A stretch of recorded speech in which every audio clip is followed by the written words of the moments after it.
Okay, let's unpack this. If the last 2 years have taught us anything, it's that a career isn't just, a financial transaction. It's a huge chunk of your actual life. Uh, And this whole post-pandemic landscape with flexible work and everything, it seems like it's really accelerated this massive professional self-reflection.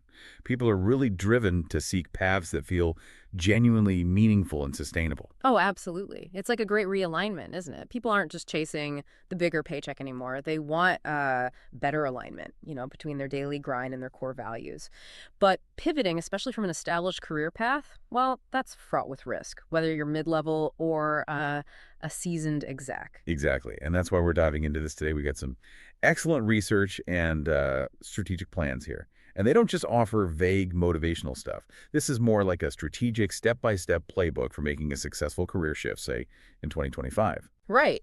Our mission really is to distill the necessary rigor, the strategic foresight you need to turn that ambition into a decision that's genuinely liberating, not, a financial or emotional setback down the line. And the core insight really from all the material is that success isn't about luck. It's all determined by preparation, by Hmm. data collection and reality testing. Hmm.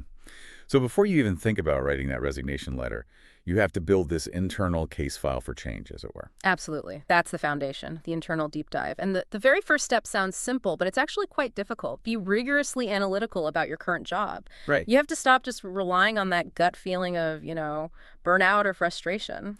Yeah, I think this is where a lot of people stumble. They confuse like a really stressful Tuesday Oh. with a fundamental flaw in their whole career path.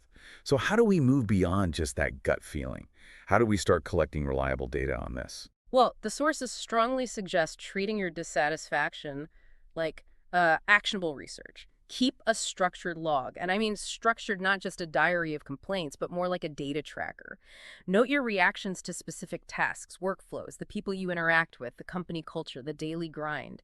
What you're searching for are consistent patterns of friction, not just, isolated bad days. Right, that pattern recognition. That's the key insight, isn't it? It forces you to distinguish between, say, fixable problems and the kind of issues that really mean you need a bigger change, career-killing ones. Precisely. And you have to ask three really clarifying questions based on those patterns. First, are your grievances mainly about the actual content of the work? Like, do you genuinely hate the core tasks, coding, selling, managing projects, whatever it is? Second, is it the organizational values? Do you fundamentally disagree with the company's mission, its ethics, how it operates? Or third, is the problem primarily the people? Are you in potentially a toxic environment that's actively harming your mental health? Okay, because the answer to that changes the prescription entirely. If it's a toxic workplace, maybe you just need a new employer, not a whole new career field. Exactly. But if it's the core content you dislike, well, then you need a fundamental shift. And there's some practical advice here, too. While you're still employed, start refining your resume now. Start thinking about how to adapt your existing successes, your skills, to the language and requirements of the new industry you're considering. Yes. Start translating your history into the dialect of your future industry. It's crucial preparation. Which brings us neatly to the second critical step in this internal deep dive: strategic self-assessment. Being really forensic about your actual skills, your interests, and maybe most importantly, your values. hmm This is where we look backward to effectively chart the course forward. Review your previous jobs, sure, but also volunteer work, side projects, hobbies even. Ask yourself, which activities genuinely energized you? What skills were you using when you felt most competent, most engaged? And this isn't just about chasing some abstract passion that, might not pay the bills.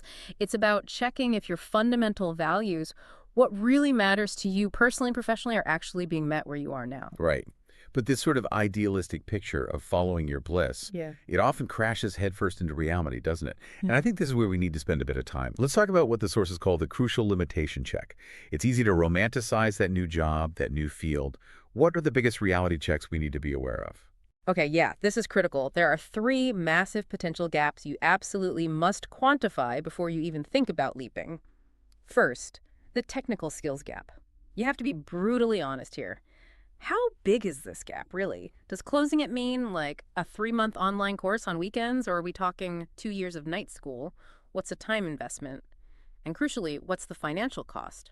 Are you prepared to make that investment possibly before seeing any return? That makes perfect sense. That barrier to entry, the skills gap, it can really kill momentum if you haven't planned for it. But I'm curious, based on the data and the sources, which gap tends to be the heaviest weight? Is it the cost of upskilling, or is it this next one you mentioned, the geographic gap?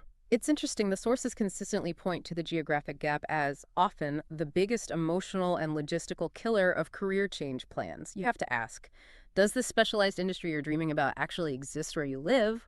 Or are the only real opportunities, say, in Austin or London or Singapore? And if so, are you genuinely willing and able to move away from friends, family, your community? Wow, yeah, that's a tough one. I think most people really underestimate the gravity of that choice, especially if you have a partner or kids whose lives are completely anchored where you are now. Hmm. Moving for a guaranteed job is one thing, but moving for a potential job in a totally new career, that's a whole different level of risk. It's a massive ripple effect. It impacts everyone around you, and that connects directly to the third major limitation check, work-life balance.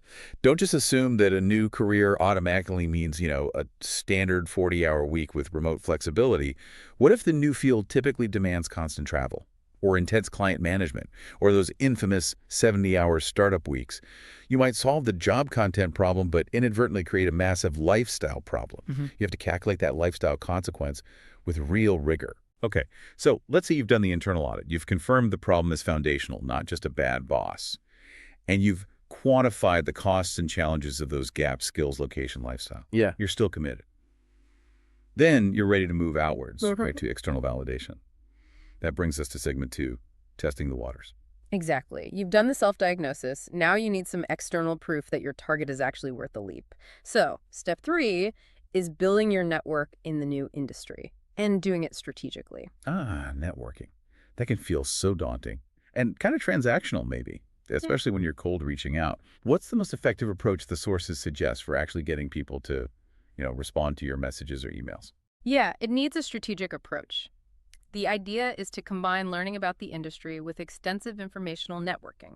Good places to start are often your college alumni network, if you have one, and then definitely LinkedIn for targeting specific roles or companies. But the key insight, the thing that gets higher response rates is this. Be crystal clear up front that you are asking for advice and information only.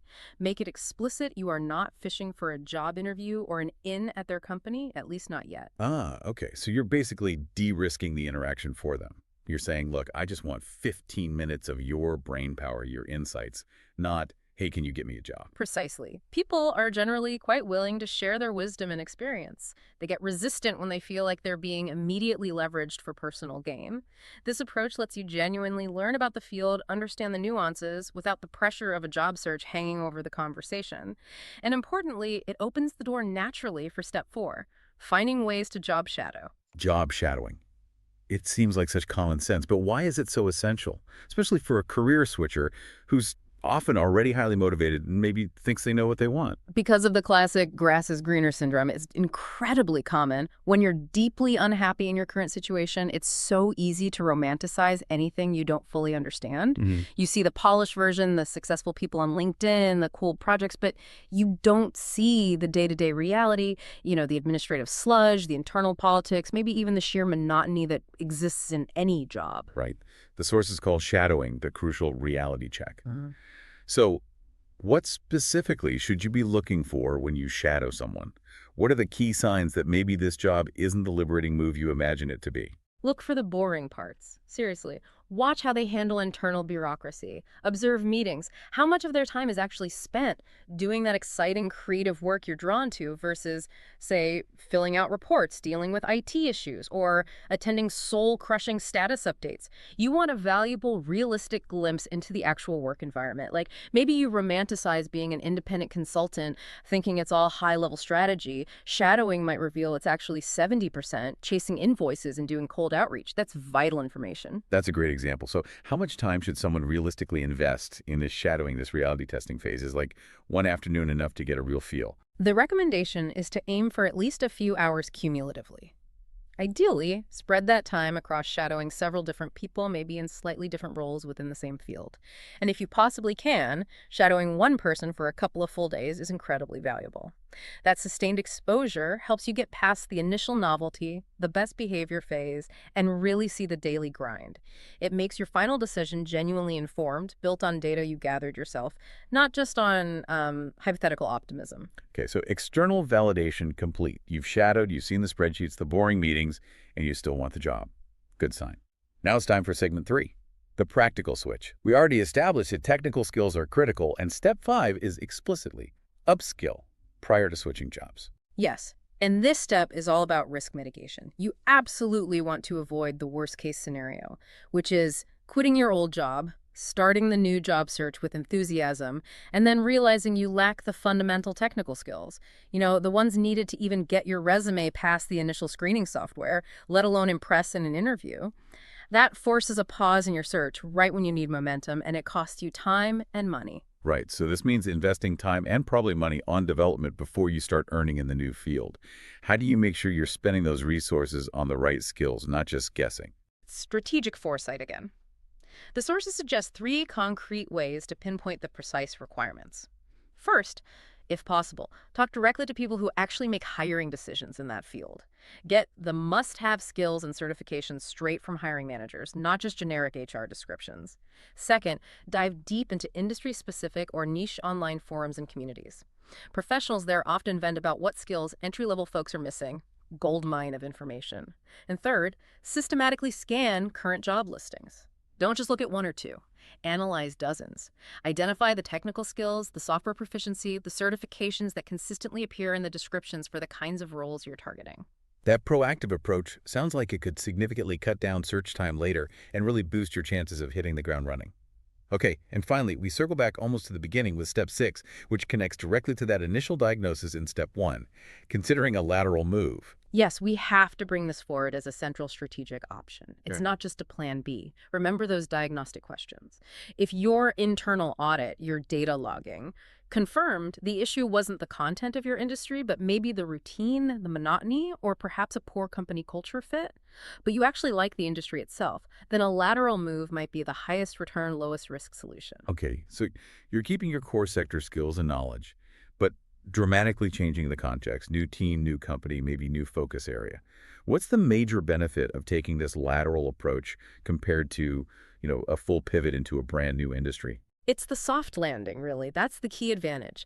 It allows you to leverage your years of existing sector knowledge, your established skills, and put them to use immediately. Maybe on a completely new type of project, a different team, a new location, or even just a different department with fresh challenges and mandates. You satisfy that deep psychological need for change and growth, but without the often steep financial risk and the significant learning curve of jumping into an entirely unfamiliar field.